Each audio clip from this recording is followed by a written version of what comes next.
Okay, so let's just talk about a property that I bought in Murfreesboro a couple years ago. It was a HUD house, listed at 105, made the offer at 92 and got it.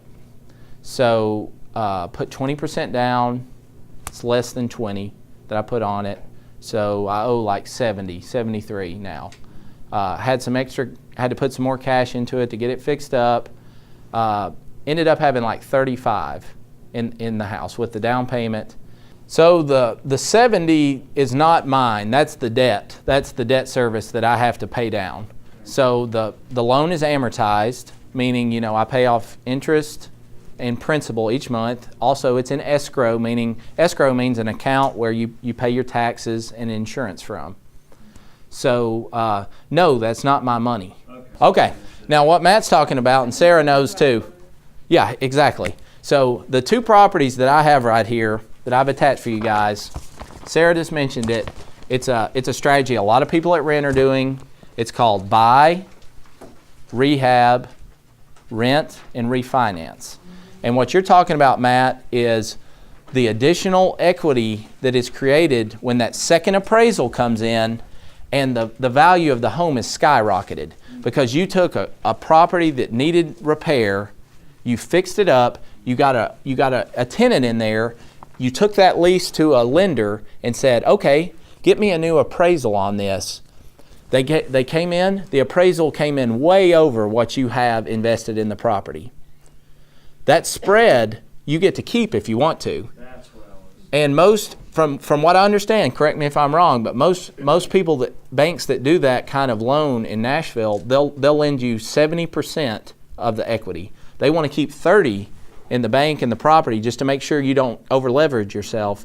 So if you can buy it, fix it, and then get it refinanced, and you get to keep all that extra that you put into it over above what you put into it, if that makes sense. I know that's a little bit more technical. So with a HELOC, what you would do is, you take your HELOC. Let's say you have $100,000 in equity that you can tap in your home equity line of credit. You go out and buy a house for 50, 60, around that range. Then you fix it with the remaining cash, say another 10 or 20. Say you've got 80,000 in the property. You get a tenant in there after it's fixed up, looks nice, you're getting a great rent. You take the lease and the house to the bank. 6 months later, depending on the bank, it's called seasoning. They usually like to see a little bit of time before they'll let you do that. Back in the day, you could do it like immediately. I mean, you could just do it all day long. Now usually they're seasoning. It depends on the bank. It appraises for like 150. So you had 80 into it, and it just appraised for 150. So there was 70,000 of equity just created right there. The bank's not going to let you take all 100%. They're going to say keep 30 in there, or whatever that is, 30% of 150. Thank you, Billy. Again, I'm just here, to look pretty. So 45,000. So 45 has to stay in it of the 150. So 1015, or what is that? 105 minus the 80, so you get a property and then you get a 35 of free cash now. So you have that's cash. That's liquidity that just comes back. That's right. So, and the thing you got to watch with this strategy, you got to make sure your property still cash flows, because you can do this to the moon and back, but your payment and stuff will go up so much that you've got to make sure you're still got enough cash flow. There's a lot of investors that they'll do it where the property is geared negatively. They just want all the equity and cash that they can get just to buy bigger and better properties. But again, do you want cash flow, or what are you trying to do? Does that make sense? Yeah. So both of the properties, I'm glad we talked about this. Both of the properties I attached here, the investors bought these houses in the past month based on that buy, fix it up, get a tenant in there, and refinance. So these are a little bit more expensive homes than what you guys, I think, would be thinking that are investor kind of properties. The first one on Stafford, it's in Donaldson. The thing that this house has that you can't really tell just by looking at this MLS sheet, it has a huge unfinished basement. So the buyer's going to rehab the top, and then they're going to fix a little bit of the bottom in the finished space and create like a 4-2 with a master suite. And this house will appraise once they get a tenant for around like 240. It's not a sure thing. There's risk involved. That's why we get paid the big bucks in real estate is, but it's a good chance that they'll get at least 220, 225 from this. This house on Stafford, they'll get at least $2,000 in rent. The next one on Woodson, it's a little bit tighter deal, but that one's going to be worth about $220. And what made me feel so strongly about the one on Woodson was that I sold the house 2 or 3 doors down. I listed it for another rent investor, so I knew that it would appraise. So back when we talked about appraisals, this is your biggest thing when you do the buy, rehab, rent, refinance strategy. You just need to be, some people call this cash out refi. You're taking all the cash out you can out of a property. I haven't done one yet. It's not my style. I want to just keep maximizing cash flow. When we were talking about the traditional financing where you have a fixed interest rate, rents are going to go up historically. So if you can fix your expenses on a property, rents are going to keep going up. And especially right now, they just can't build houses fast enough. Rutherford County, we're about to have a huge housing shortage. So rents are about to skyrocket. And taxes are going to go up a little bit. But if your debt service is fixed, then your cash flow just keeps increasing. That's kind of my strategy. Billy mentioned that you can only do that for a certain number of properties. When I get done with that, I'll do a different strategy. It kind of depends on what strategy you want to pick. Again, a million ways to make money in real estate. So what do you want to do? If you want to control a lot of real estate, like a lot of people at Rent are doing right now, you're going to do this refinance strategy. Because there's so many homes in these neighborhoods in the urban core of Nashville, like around Briley, kind of within 10 miles of downtown, that they need to be updated. They still have the original owners from like 1950s or 60s and homes dated. You get in there and update the thing, I mean, the value is just going to skyrocket. You just got to do your homework. So rehabbing's not my game, but if for anybody doing that, you definitely want to pay professionals. You don't want to do rehabs yourself. I've sold and listed houses for people that have done it themselves. I'm a little bit ashamed to list them. I'm handy, but I'm so slow. 2, 3, 4 trips to Lowe's, to do this, do that. And I mean, the gentleman mentioned opportunity cost. As an investor, that's not your wheelhouse. Maybe you want to do it on the first one, but yeah, if you need help with contractors, contact me or anybody else at Ren. So if you want to make it easy, you're just going to get with a general contractor. They're going to take a premium, say 10, 15% above what it would cost if you just managed every subcontractor. Depends on your, what you want to do. If I was building a new home, I would use a general contractor. I wouldn't want to mess with the details. But if I was doing like a simple rehab where it's just cosmetics like floor, paint, something like that, I'd just manage it myself. Okay, I'm glad you brought that up. Thank you for that. Right now, it's a seller's market. And traditionally, when you write an offer, say on the MLS, the seller will pay the title expenses for the buyer, but not always. That's around $1,500 for a title policy for the buyer. Repairs sometimes. This house on Stafford, a little inside baseball, got the house under contract, did the repairs, found out there was a lot more wrong with the house than just our initial. So we said, we need to get it X amount lower than what we have it under contract for, and we're willing to walk away from the deal. I thought it was a dead deal, and the seller came around and said, okay, I'll take that X amount deduction in the purchase price just because I know you're going to close quickly. In the case of the Stafford one, that was a cash purchase from somebody using refinance money. That gives you that flexibility where you can buy something quickly. Did he tell you what the rehab cost was on? He's projecting the rehab cost on the one on Stafford to be like 20, 25. I see it all the time where people, they want to just make that one sale. They forget that you are, metaphorically a whale. You are going to do many deals in the future. Why would you want to just make money on one when there's going to be so many more to come. All too often we can get short-sighted on that. How we treat our contractors and other things like that. We need to be thinking about that. It's the long term.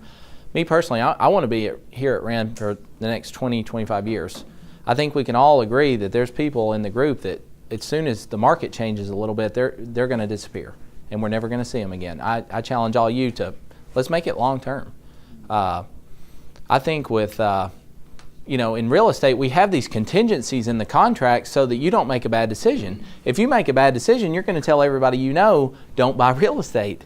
We have the inspection contingency typically baked in. We have an appraisal contingency that if it appraises low, the contract's over with, or somebody's got to, either the buyer's got to bring more money to closing or the seller has to lower the purchase price. But I use the home inspection contingency, all the time. And that's how that Stafford one came in. We were going to walk away unless they reduced the purchase price 10%. And they did it. And I didn't think they would, but they did. Because it was like they were going to get quick money or wait 30, 45 days, maybe get a little bit more. That their agent did a good job selling that one. I think that, right now, because of the way the MLS is, if something just hit the market, don't even fool with making a low offer. But if it's been sitting on the market for a couple weeks, get your real estate agent to make a low offer on it. You'll be surprised. Sellers are trying to sell for as much as they can get, whether it would appraise for that or not. But, if there's something wrong with it, go low. But yeah, strong offers. How do you make an offer strong? You can close quickly. You have some kind of financing way where you can close quickly. That gets a lot of deals right now in multiple offer situations. If you have a way where you can use somebody's cash, not your own, but close in 2 weeks. That's how we got that one on Stafford under contract, just because it was it just hit the market and we went in strong. Low contingencies. There was just an inspection contingency. Didn't ask for the spouse's approval. Didn't try to do a sale of home contingency. Those are kind of things that water down an offer. You want to make your offers as clean as possible, whether you're working with a private seller who's like a not listed property, or if it's a listed property. You just want to make it as simple as possible. Don't overcomplicate it. The Tennessee Realtor's contract has a lot of contingencies baked into it. And your realtor can walk you through it. It's a 10-page document. There's something for every single thing there. You're not going to get burned. The Realtor Association wants you to buy more real estate. They don't want you to have a bad experience with it. I have first-time home buyers, we'll go into a house, they love it, we write the offer, we get it accepted, and I'll be like, it's okay to change your mind, just tell me right now. Don't tell me the day before closing. Right. Or, that's when, like the lady mentioned, how people can get emotional. I try to subtract the emotion out as much as possible. It's hard though. We're all human beings, but keeping calm, keeping cool, low voice. And again, this is the kind of industry we're in. We see each other over and over again. If we develop a bad reputation, that's going to stay with us. Recently had a closing where the loan officer dropped the ball in talking with one of his coworkers. That's the second time. So not only did I hear about the other one, but I told him, so I know he told all his other loan officer buddies. That kind of stuff gets around. So, your reputation is incredibly important. Knowing people at Ren, I can't tell you how often that I can impress on new clients just by saying, oh, I know that listing agent. Oh, I know that person from Ren. Or I know who sold that house. Or, the one down the street sold for this and I know the person, and, the appraisal it came back, it hasn't closed yet, but this is what it's going to sell for. That kind of thing. It's a people business.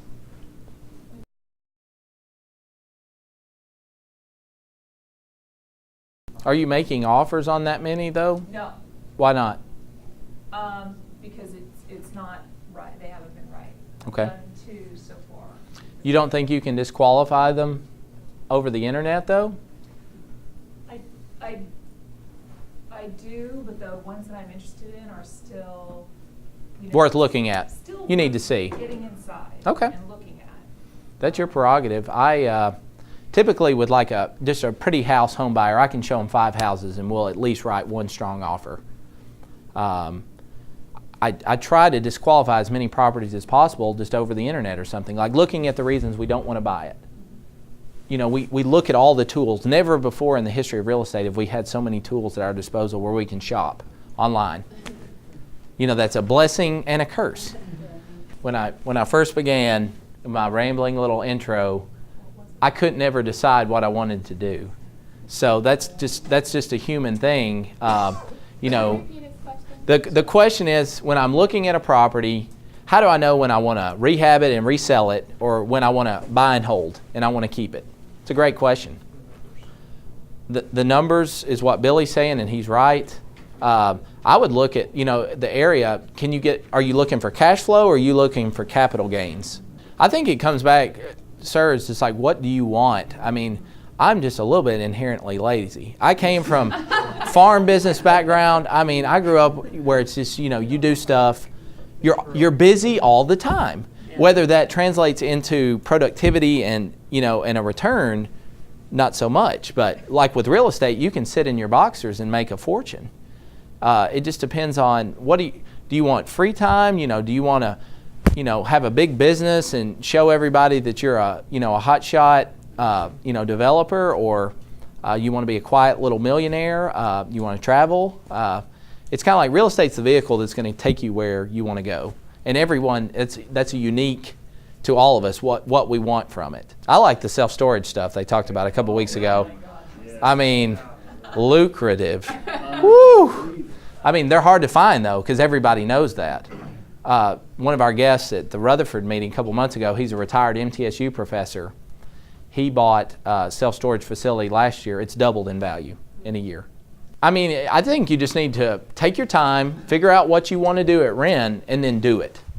I mean, if you want to do rentals, do rentals. If you want to rehab or flip or do wholesaling, just do it. Short sales take a long time to close. My second rental property was a short sale. It took 60 days. They're difficult. I've tried to list short sales, and they're tough. If the seller does anything wrong, they're just going to go in foreclosure. There's so many things the seller has to do in order to execute the short sale, and they're not the kind of person predisposed to doing all the detail work, or they never would have gotten into trouble in the first place with their home. So short sales, you just got to wait on it. You'll put it under contract, say it's on the market, and it's just going to take weeks or months. I was fortunate that I was the backup offer for one, so that they had already waited and waited and waited, and then the buyer decided I can't wait any longer, and then I just came right in, and then it was 60 days. Foreclosures, a lot of times foreclosures, you can't get traditional financing on them. So you have to get some kind of investor loan because they won't qualify for a mortgage. Does that make sense? We didn't talk about that. Auctions, I'm not seeing any deals at auctions right now. Anybody seeing any deals at auctions? Auction.com, they say on their website, they bid against you. It's called shill bidding. Yeah. Now, they're a sponsor at Ren, so I'm not going to say anything else bad about them, but they bid against you. You don't know who's bidding against you. They're bidding on behalf of the creditor or the owner of the property. So auctions, for the most part, they're more of an advanced thing because typically you can't go into the home before closing. You can look through the windows maybe, but a lot of times, like on Hubzu, the Hubzu website, everybody familiar with that? It's like a distressed property website. Some of them, the people are still living in the house. So you have to evict that person after you take title to it. Just a little bit more work to do. Just depends on what title company, title attorney. They need to do a title search and make sure you're not making a bad decision. Anytime you buy real estate, though, make sure you get a title policy, an owner's title policy. It just covers you, again, in case somebody ever comes back and tries to make a claim on your property that they didn't find it.